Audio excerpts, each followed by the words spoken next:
Ketemu kembali dengan pembelajaran IPAS pada pagi hari ini. Hari ini kita akan mempelajari dengan sesuatu hal yang berada di sekitar kita. Apakah itu? Nah, sebelum kita lanjutkan, yuk kita mengenal dulu profil pelajar Pancasila.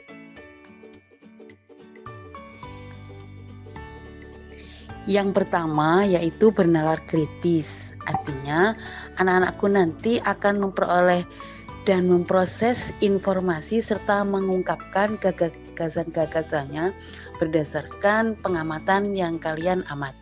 Yang kedua adalah mandiri. Artinya anak-anakku nanti selama proses pengamatan bertanggung jawab atas proses dan hasil belajarnya. Yang ketiga, gotong royong. Artinya, selama pengamatan, anak-anakku silahkan berkolaborasi tentunya dalam satu kelompok. Capaian pembelajaran hari ini adalah mengidentifikasi bagian-bagian pada tumbuhan beserta fungsinya. Artinya, anak-anak nanti akan belajar mengenal bagian-bagian pada tumbuhan beserta fungsinya. Dengan alur tujuan pembelajaran, yang pertama, anak-anakku silahkan kalian nanti mengidentifikasi bagian-bagian tumbuhan, kemudian dilanjutkan dengan mendeskripsikan fungsi-fungsinya. Tujuan pembelajaran hari ini, harapannya nanti peserta didik mampu menuliskan fungsi dari masing-masing bagian tubuh tumbuhan melalui tayangan video dengan benar. Yang kedua, peserta didik dapat mengidentifikasi bagian-bagian tubuh dari tumbuhan melalui pengamatan dengan benar. Yang ketiga, peserta didik dapat merancang mind mapping bagian tubuh tumbuhan dan fungsinya melalui diskusi kelompok dengan tepat. Yang keempat, peserta didik mampu mempresentasikan mind mapping bagian tumbuhan dan fungsinya melalui diskusi kelompok dengan percaya diri. Nah, bagaimana anak-anakku? Sudah siap belajar dengan hari ini? Nah, mari kita melihat ada gambar apakah ini? Ya, ini adalah gambar pohon yang bergerak, tertiup angin. Walaupun dia tertiup angin, dia masih tetap berdiri kokoh. Kira-kira ada apa ya dengan pohon tersebut? Walaupun diterpa angin, dia tidak bergeser. Kira-kira ada yang tahu jawabannya? Ya, disimpan dulu jawabannya, hipotesanya. Yuk kita melihat gambar berikutnya. Nah, ini dia gambarnya sudah terpampang dengan jelas tanaman dan bagian-bagiannya. Kita mulai dari bawah dulu ya anak-anakku. Dari yang paling bawah adalah namanya akar. Selanjutnya yaitu batang. Kemudian yang berwarna kuning itu adalah bunga. Ya, betul, buah. Dan selanjutnya yaitu yang sudah jelas berwarna hijau. Ya, betul, daun. Sekarang kita belajar untuk memahami fungsi yang pertama yaitu akar. Fungsi akar adalah salah satunya untuk memperkokoh berdirinya tumbuhan. Selanjutnya, akar juga sebagai tempat penyimpanan cadangan makanan. Contohnya bisa ketela dan lain sebagainya. Selain itu juga, kalau kalian melihat bintik-bintik merah bergerak, itu adalah unsur hara yang dibutuhkan oleh tanaman dari dalam tanah. Dalam keseharian kita sering berjumpa dengan berbagai macam jenis tumbuhan dan dari situ juga kita akan melihat bermacam-macam jenis akar. Yang pertama, yuk kita lihat ini ada akar bentuknya tipis, kemudian bergerombol, berserabut, kayak serabut gitu ya. Nah, ini dinamakan akar serabut. Akar serabut adalah jenis akar pada tumbuhan yang memiliki banyak serabut halus yang tumbuh dari bagian pangkal tanaman. Nah, selain itu, ada juga yaitu akar tunggang. Nah, ini dia contohnya tanaman yang memiliki akar tunggang. Kalau kita melihat akar tunggang ini semakin masuk ke dalam bumi, maka dia akan semakin memperkokoh berdirinya tanaman. Nah, pengertian akar tunggang adalah akar utama yang tumbuh dari biji tegak ke bawah dan dari akar tersebut keluar cabang-cabang akar. Makanya di situ terlihat akarnya bercabang-cabang seperti itu ya. Nah, bagaimana anak-anakku? Sudah jelas pemahaman kalian tentang akar, tentang macamnya, fungsinya. Kita menuju ke bagian selanjutnya, yaitu batang. Yuk kita klik pada batang ini. Nah, ini sudah muncul gambar seperti tadi, pohon berdiri kokoh ya. Apa kira-kira fungsi batang? Iya, batang sebagai penopang tubuh tumbuhan agar tumbuhan tersebut tetap berdiri tegak. Batang juga tempat untuk bersandarnya daun, bunga, dan biji tumbuhan. Selain itu, batang memiliki fungsi mengangkut air dan mineral dari akar menuju ke daun. Dan batang juga berperan penting dalam proses pengangkutan zat-zat makanan dari daun ke seluruh bagian tumbuhan. Super sekali ya fungsinya batang ini. Dalam kehidupan sehari-hari, kita melihat batang itu beraneka macam. Seperti apa coba kita lihat. Ada yang lurus, ada yang bercabang. Kira-kira menurut kalian faktor apa yang mempengaruhi tumbuhan tersebut memiliki batang lurus atau bercabang? Ya, kambium.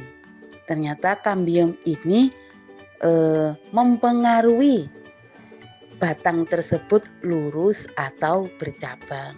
Bagaimana anak-anakku sudah mengetahui fungsi dan bagian dari batang?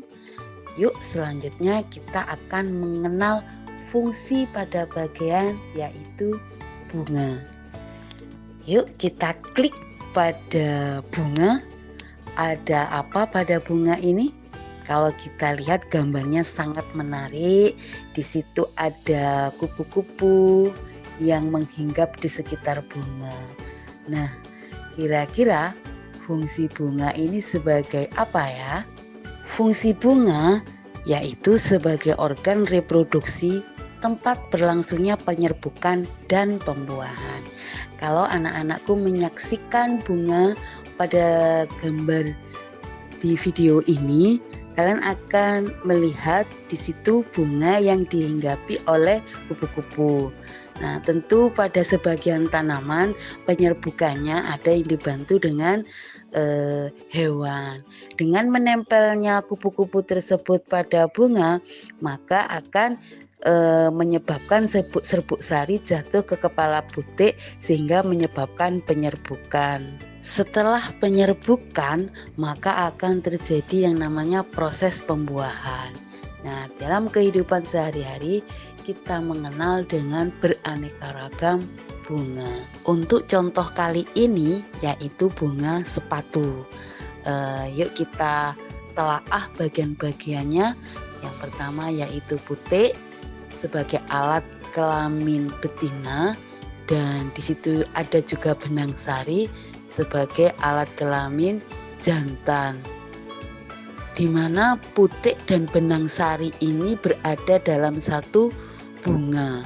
Oleh karena itu, karena berada dalam satu bunga, maka dinamakan bunga sempurna. Bunga sempurna adalah bunga yang mempunyai alat reproduksi lengkap, yaitu jantan berupa benang sari dan betina berupa putik. Lantas kira-kira menurut kalian adakah bunga yang memiliki alat reproduksi terpisah? Siapa yang tahu? Ya, betul sekali, yaitu bunga salak. Iya, bunga salak. Bunga salak ini adalah bunga jantannya dan bunga betinanya terpisah. Sehingga untuk menghasilkan buah salak maka harus dilakukan penyerbukan dengan jalan bunga jantannya, serbuk sarinya diletakkan tepat di atas kepala putik agar terjadi fertilisasi atau terjadi pembuahan. Nah, karena tempatnya terpisah, maka bunga salak ini dikategorikan bunga tak sempurna. Mengapa? Karena alat kelaminnya terpisah. Bunga yang hanya memiliki salah satu alat kelamin saja. Artinya bunga tidak sempurna hanya memiliki alat jantan atau benang sari saja atau alat betina putik saja. Nah, bagaimana anak-anakku pemahaman kalian tentang bunga? Nah, kalau sudah jelas, yuk kita lanjut pada bagian tumbuhan selanjutnya, yaitu buah. Buah adalah hasil reproduksi antara putik dan benang sari atau serbuk sari pada tumbuhan. Buah termasuk organ pada tumbuhan berbunga yang merupakan perkembangan lanjutan dari bakal buah atau dikenal dengan ovarium. Buah biasanya membungkus dan melindungi biji. Selain itu, fungsi buah adalah untuk tempat menyimpan cadangan makanan. Kalau kita lihat pada gambar buah tomat ini, di situ terlihat nampak biji-biji. Nah, kalau biji ini kita tanam, maka akan menghasilkan tanaman baru lagi atau tanaman buah tomat baru lagi. Bagaimana pada tahap buah ini? Kalian sudah paham kan anak-anakku? Oke, selanjutnya kita kepada bagian daun.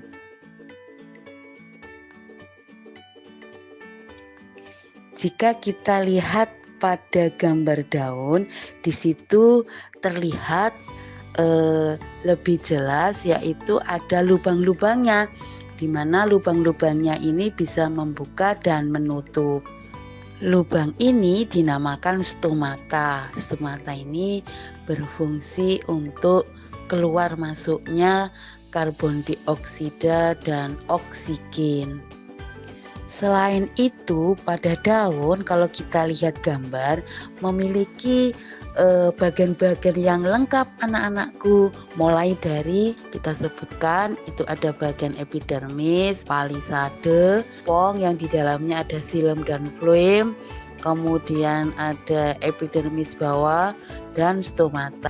Anak-anakku, ternyata di dalam jaringan palisade ini terdapat banyak klorofil, di mana klorofil ini atau yang dinamakan zat hijau daun yang berperan untuk proses fotosintesis atau proses pembuatan makanan sendiri.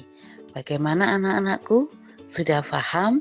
Dalam kehidupan keseharian kita ternyata ada tanaman yang menggunakan daunnya sebagai tempat cadangan makanan.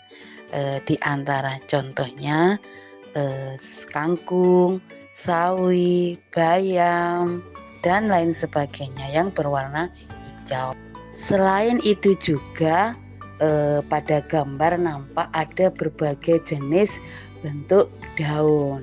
Kalau kita melihat ada daun menyirip, menjari, daun melengkung atau sejajar.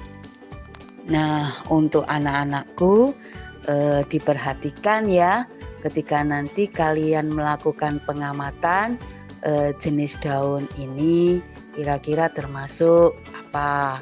Apakah menyirip atau menjari? Disesuaikan dengan tabel yang ada di LKPD. Kira-kira anak-anakku paham ya sampai di sini?